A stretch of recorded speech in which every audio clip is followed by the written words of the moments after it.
Bonjour et bienvenue dans votre journal. À la une des derniers jours, suite à l'accord de cessez-le-feu trouvé entre Israël et le Hamas, le Premier ministre Benjamin Netanyahou s'est dit satisfait, déclarant notamment « Allez, maintenant, on fait la paix et on oublie tout ». Biodiversité maintenant, après avoir disparu du territoire à cause des pesticides, des spécimens de rapaces sont de nouveau observables en Île-de-France. Salut!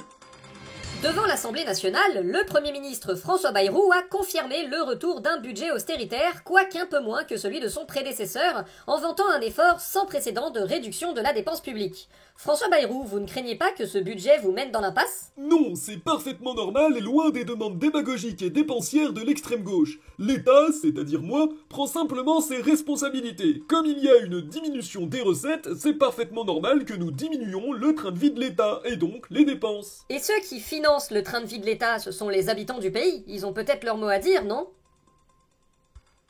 Ah bon ? Sans transition, réseaux sociaux, le groupe Meta, à la tête de Facebook et Instagram, a déclenché une polémique en annonçant modifier ses critères de modération. Fin de la lutte contre la désinformation et stigmatisation des minorités sexuelles et de genre sont au programme.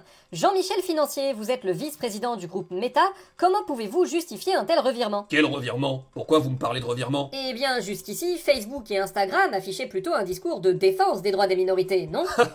Vous êtes naïf quand même. Ouvrez les yeux, évidemment qu'on en a jamais rien eu à foutre. Franchement, on bouffe vos données personnelles sans vous demander votre avis, on exploite des Ouïghours au travail forcé dans les usines chinoises depuis des années, et on s'accroupit devant les dictatures dès qu'elles lèvent le petit doigt. On s'est jamais excusé pour ça, on n'a jamais arrêté, et vous avez tous continué à utiliser nos services. La seule raison pour laquelle on faisait genre qu'on était LGBT friendly, c'est parce que ça rapportait plus de fric que faire l'inverse. Maintenant, c'est plus le cas, donc on arrête. Pourquoi vous me parlez de revirement ? Ah oui, effectivement, les affaires sont les affaires, j'imagine. Voilà. Et si pour gagner 1 milliard, on doit laisser Trump faire un génocide sur les transgenres, et bah désolé les gars, les filles et les non-binaires, mais on n'est pas ensemble. Allez, Slay Queens, sans rancune, hein.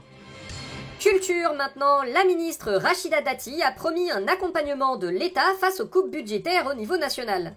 Rachida Dati, de quel type d'accompagnement parlez-vous ? Eh bien, on leur paiera des séances de psy pour chouiner sur le fait qu'ils sont au chômage. C'est tout ? Non, on va aussi créer un numéro vert pour leur dire qu'on est vraiment trop désolé. Ah oui, c'est le grand soir. Enfin, affaire des crèches privées, la ministre Aurore Bergé, mise en cause dans le scandale, a porté plainte pour le vol de sa correspondance après que des échanges de mails prouvant son implication ont été rendus publics. Aurore Bergé... Bonjour! Bonjour, pouvez-vous nous expliquer ce qui motive cette plainte ? Mais c'est parce qu'ils sont pas gentils! Ils ont pas le droit de faire ça! C'est pas bien de révéler le courrier des gens! Moins bien que d'utiliser ses fonctions pour avantager les affaires privées ? C'est même pas vrai d'abord! De toute façon, c'est que des mensonges! Ah, donc les mails sont des faux ? Bah oui! Mais dans ce cas, c'est pas vos mails, du coup vous avez aucune raison de porter plainte. Bah si, c'est mes mails! C'est pour ça que je dis que c'est pas bien! Ah, donc dans ce cas, les mails sont authentiques et vous êtes bien impliqué dans ce scandale. Bah je sais plus, moi!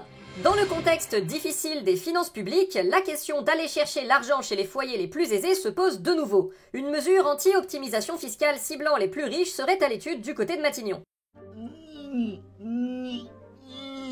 Tu fais quoi ? Rien du tout, votre seigneurie, absolument rien du tout. Ah, j'ai bien cru que tu voulais me voler mon argent. Oui, enfin, il y en a quand même une bonne partie qui vient de nous, donc si on pouvait en reprendre un peu, ce serait... Ah non, hein, donner c'est donner, reprendre c'est voler. Bien sûr. Et sinon, vous aimez l'économie, non ? Ah oui alors, moi j'adore l'économie. Eh ben justement, l'économie en ce moment, elle aurait besoin d'un petit coup de pouce de votre part, alors est-ce que vous voudriez pas... Non. Mais j'ai rien dit encore. Ah pardon, j'ai cru que t'allais me demander de faire une contribution exceptionnelle au nom des plus hauts revenus. Pas du tout, enfin. Quelle drôle d'idée. Bah ouais, on est d'accord. Mais à part ça, vous voudriez pas faire un petit don, je sais pas. Oh mais ça suffit la mendicité, hein. J'ai déjà donné 10 millions d'euros pour la reconstruction de Notre-Dame et 10 euros pour la reconstruction de Mayotte. C'est bon à la fin, y a pas marqué pigeon. Oh là là, bon bah puisque c'est comme ça, je vais aller voir la gauche, hein. Ok, bah dans ce cas, moi je me casse. Non, s'il vous plaît, partez pas. Ah bah faudrait savoir. Mais vous êtes la seule chose qui nous reste, si vous vous barrez, on va se faire étriper. Exactement, donc qu'est-ce qu'on dit ? Merci.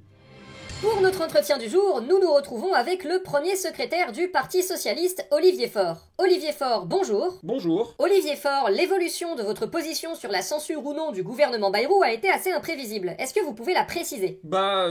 Non, mais on a tenté un truc, quoi. C'est-à-dire ? On a essayé de convaincre Bayrou que c'était dans son intérêt de suspendre la réforme des retraites et que s'il le faisait, on le censurerait pas. Mais vous deviez vous douter qu'il le ferait pas ? Le souci, c'est que Bayrou savait déjà que le RN voterait pas la censure, donc lui, il a utilisé ça pour essayer de nous mettre dans la merde. C'était assez prévisible quand même. Oui, ça va, hein. Imaginez qu'on ait réussi. Ça va demander un certain effort, mais allons-y. Voilà, Bayrou, il annonce qu'il suspend la réforme des retraites pour éviter la censure. Déjà, on divise le socle commun, vu que les républicains se barrent du gouvernement. Ensuite, nous, on s'affiche comme ceux qu'on fait plier les macronistes et ont sauvé les Français de la réforme des retraites. Et moi, le chef du Parti Socialiste, j'aurais été le nouveau leader de la gauche, le chef de l'opposition, le défenseur des petites gens dans le besoin.